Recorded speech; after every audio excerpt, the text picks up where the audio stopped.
Di video sebelumnya memang kita sudah berhasil untuk instalasi package dari Laravel UI dan ini sudah tergenerate secara otomatis untuk view-nya. Tetapi kalau kita coba login di sini, misalnya saya buat basing saja ya, admin@gmail.com misalnya, dan passwordnya saya buat random.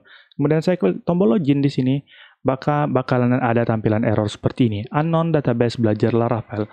Ya, karena kita sendiri belum menggenerate untuk database-nya ya, karena kita belum masuk ke sesi untuk belajar database. Nah, maka pada video kali ini kita bakalan bahas untuk memasukkan database ke dalam aplikasi kita ya. Nah, jadi kalau kalian buka di folder kalian, di belajar Laravel kalau nama project saya ya.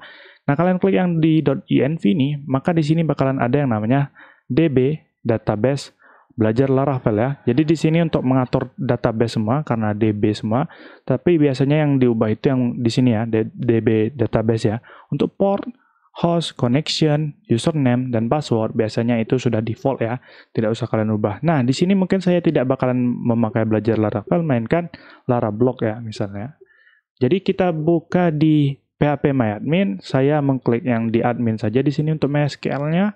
Kemudian saya bakalan create new one, kemudian saya buat Larablog, dan klik create ya.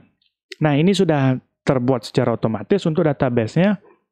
Nah, untuk tabelnya sebenarnya itu sudah di-generate juga secara otomatis oleh Laravel UI ya.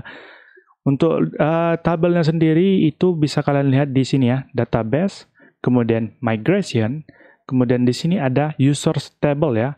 Jadi users table ini adalah migration ya. Jadi apa perbedaan migration?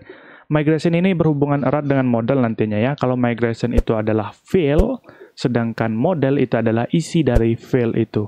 Jadi kalau kita ingin CRUD itu melakukannya di yang namanya model ya.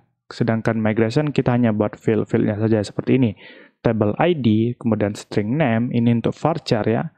Dan lain-lainnya ya. Nah, ini langsung bisa kita gunakan ya. Jadi kita tinggal generate saja. Caranya adalah tinggal kita migrate. Karena ini namanya migration.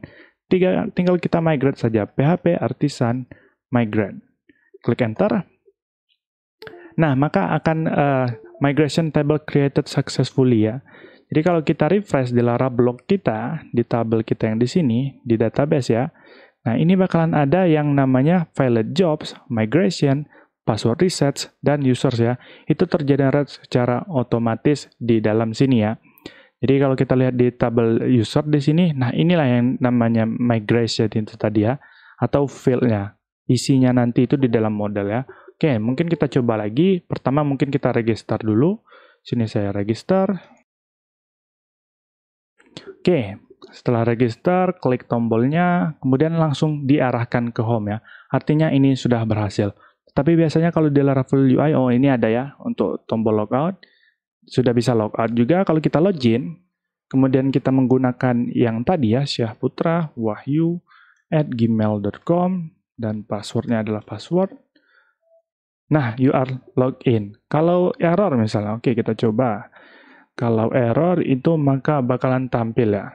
Oke, kita coba saja. Login @gmail.com misalnya, kemudian login.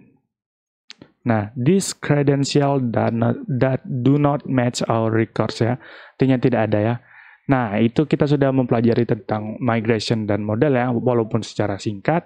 Mungkin itu saja di video kali ini. Sampai bertemu di video selanjutnya.